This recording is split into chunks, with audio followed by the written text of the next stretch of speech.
रात के करीब 8 बज रहे थे। नवंबर का महीना था।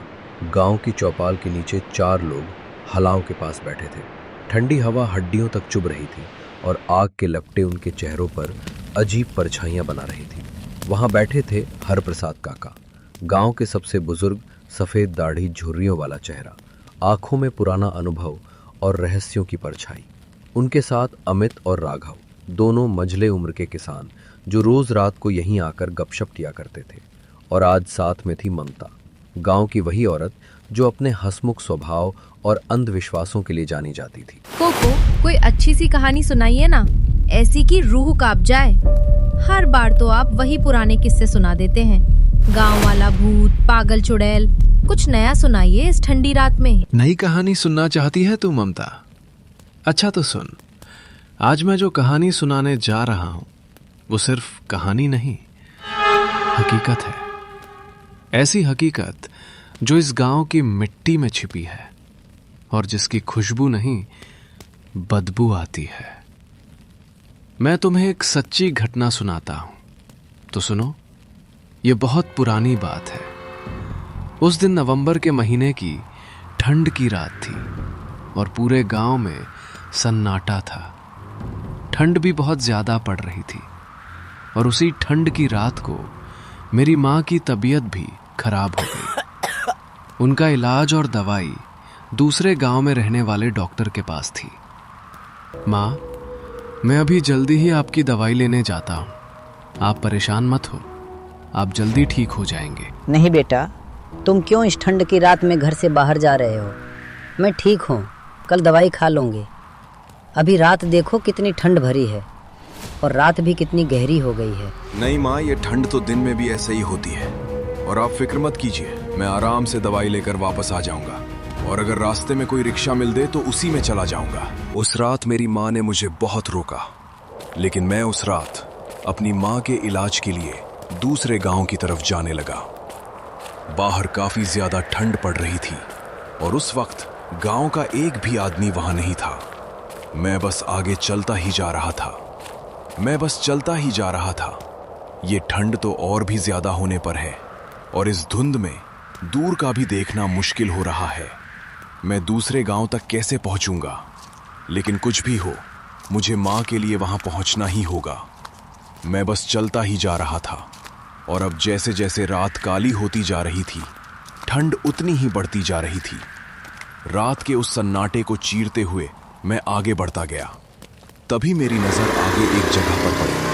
वहां एक आदमी रिक्शा लिए जा रहा था। मैंने जोर से आवाज लगाई तो वो रुक गया और मेरे पास आकर खड़ा हो गया। भाई क्या हुआ? कहाँ जाना है? इतनी रात को इतनी ठंड में यहाँ क्या कर रहे हो? इस वक्त तो यहाँ कोई जानवर भी नहीं निकला होगा। भाई, मुझे इस पासा वाले बिलासपुर गांव जाना था। वहां जो डॉक्टर रहता है उससे अपनी माँ के लिए दवाई लेनी थी। क्या कहा तुमने? तुम्हारा दिमाग ठीक है।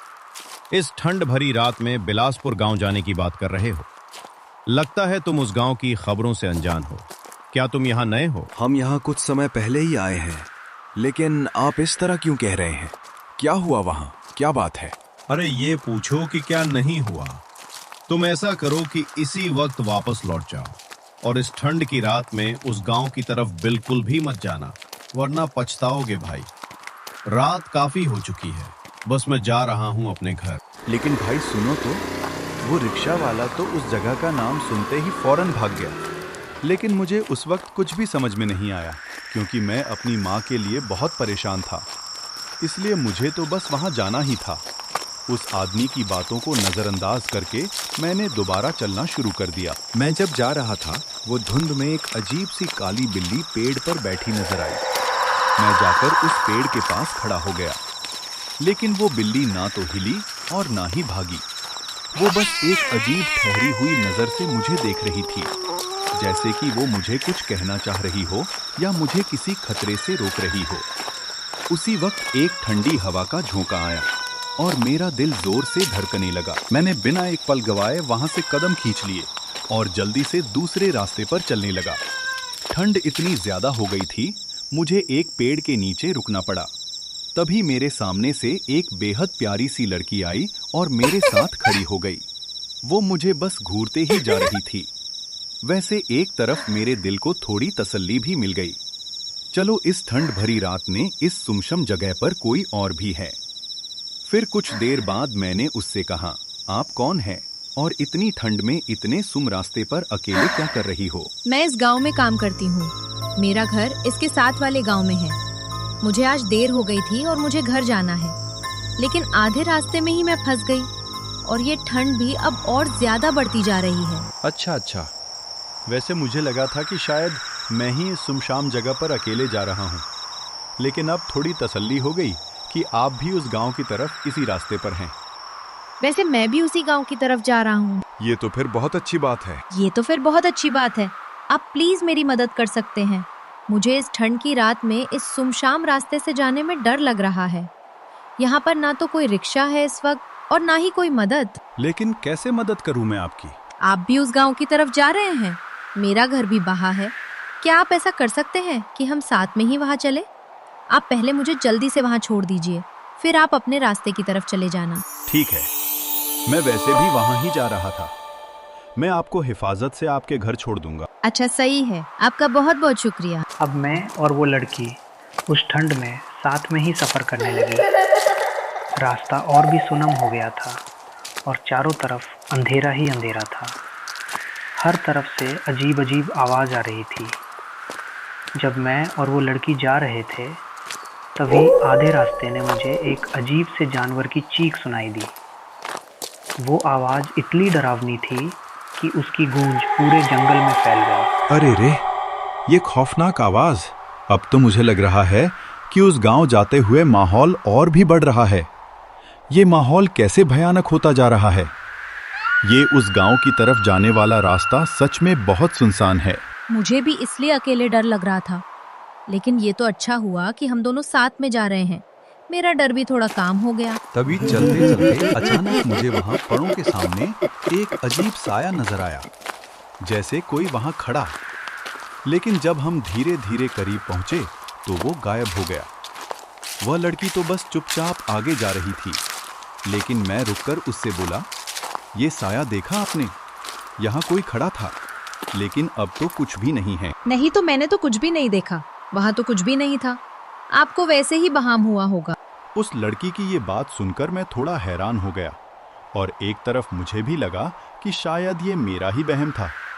इसलिए मैं और वो लड़की दोबारा आगे बढ़ने लगे। ठंड बहुत तेज थी और वहां से जाते हुए मुझे फिर ऐसा नजर आया जैसे सामने कोई बच्चा जमीन पर पड़ा हो। करीब पहुंचने लगे, वहां भी कुछ नहीं था। लेकिन इस बार मैंने उस लड़की से कुछ नहीं कहा, क्योंकि मुझे लगा कि शायद इस बार भी यह मेरा ही वहम हो, क्योंकि वह लड़की इस बार भी बिल्कुल शांत थी। हमने दोबारा फिर से चलना शुरू किया और थोड़ी देर बाद मैं और वो लड़की उसके घर तक पहुंच गए। उसका घर मुझे बहुत ही अजीब और सुनसान लगा। मैं उसके घर को थोड़ी देर तक देखता रहा। ये लीजिए, मेरा घर आ गया। आपका बहुत बहुत शुक्रिया कि आपने मेरी मदद की। अगर आप ना होते तो पता नहीं मैं यहाँ पहुँच पाती कि नहीं। नहीं, कोई बात नहीं, बस आपको सही सलामत यहाँ पहुँचा दिया। अब मैं अपनी मंजिल की तरफ चलता हूँ, मुझे पहले ही देर हो चुकी है। रुकिए, आप ऐसे नहीं जा सकते। मेरा मतलब है कि आप थोड़ी यहीं रुकिए। मैं आपके लिए ठंड से बचने के लिए कंबल लेकर आती हूँ। आप उसके सहारे इस ठंड से बच जाएंगे। अच्छा, यहाँ पर ही रुक रही है, जाना मत, ठीक है? वो लड़की यह कहकर अपने घर की तरफ जाने लगी और मैं उसकी प्रतीक्षा करने के लिए वहीं रुक गया। इंतज़ार करते करते बहुत देर हो गई, लेकिन वो कंबल लेकर अब तक बाहर नहीं आई थी। इसलिए मुझे बहुत अजीब लगा। ये इतनी देर क्यों कर रही है?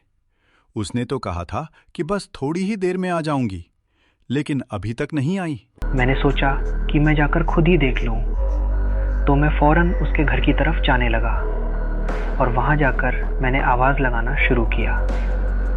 सुनिए, मैं आपका इंतज़ार कर रहा हूँ, कहाँ हैं आप? तभी थोड़ी देर बाद उस घर से एक बूढ़ा आदमी बाहर निकला और मुझे अजीब सी डर पैदा कर देने वाली नज़रों से देखने लगा। अरे आप कौन हैं? और वो लड़की कहाँ गई जिसे मैं अभी अभी यहाँ तक छोड़कर आया हूँ? कौन लड़की? मैं यहाँ रहता हूँ और मैं अकेला ही रहता हूँ। यहाँ कोई लड़की नहीं रहती। अरे ऐसे कैसे हो सकता है? मैंने खुद उसे अभी यहीं छोड़ा था। वो कह रही थी कि मेरे लिए ठंड से बचने के लिए कंबल लेकर आएगी। 1 मिनट रुको, तुम पहले ये बताओ कि कैसी लड़की थी और उसने तुमसे क्या कहा था? वो उसने हरा रंग की ड्रेस पहनी थी और बहुत खूबसूरत सी लड़की थी। कह रही थी कि इस गांव तक मुझे पहुंचा दो, अकेले मुझे डर लग रहा है। अच्छा, तो तुम्हारा सामना भी उस अनामिका से हुआ है? अनामिका? कौन अनामिका? अनामिका वो है जो ठंड की रात में निकली थी और आधे रास्ते में तेज ठंडी हमंबा और धुंध शुरू हो गई थी। उसने बहुत से लोगों से मदद मांगी, लेकिन किसी ने उसकी मदद नहीं की। इसी वजह से जंगल जाते वक्त एक खौफनाक जानवर ने उसे मार दिया। इसके बाद वो एक छलाबा बन गई और अब गांव में घूमती रहती है। ठंड की रात में जो भी घर से बाहर निकलता है, पहले वो उससे मदद मांगती है। जो उसकी मदद नहीं करता, वो उसी वक्त उसे अपना शिकार बना लेती है। मैं उसकी बात सुनकर ऐसा सुन हो गया जैसे मेरे अंदर से रूह ही निकल गई हो। मुझे अब कुछ भी समझ नहीं आ रहा था। नहीं, ये कि वो आदमी सच बोल रहा है या झूठ, और ना ही ये कि वो लड़की सच में छलावा थी या क्या। मैं और कुछ नहीं सोचा और जल्दी से बाहर से जाने लगा। लेकिन तभी चलते चलते जो मैंने देखा, उसे देखकर मेरे पैरों तले जमीन खिसक गई। मेरे सामने वही लड़की हवा में खड़ी थी, लेकिन उसका सिर्फ शरीर था। आपका बहुत बहुत शुक्रिया, आपने मुझे घर पहुंचाया और मेरी मदद की। उसकी आवाज सुनकर ही मैं डर के मारे भाई जमीन पर गिर पड़ा और बेहोश हो गया। जब मेरी आंख खुली तो मैं अपने घर पर था और मेरे सामने मेरी माँ बिल्कुल ठीक खड़ी थी। उनकी दवाई भी वहीं रखी थी। मतलब उस वक्त माँ के लिए दवाई भी आ गई थी और मैं भी सही सलामत घर पर पहुंच गया था। माँ ने मुझे बताया कि कुछ गांव वालों ने मुझे रास्ते में बेहोश पड़ा देखा और मुझे घर पहुंचा दिया। अगर मैं उस रात उस लड़की की मदद ना करता तो मुझे खुद नहीं पता कि मेरे साथ आखिर क्या होता, लेकिन मैं बच गया। तुम तीनों भी याद रखना, कभी भी ठंड की रात में उस जंगल का सफर मत करना, वरना तुम जिंदा नहीं बचोगे।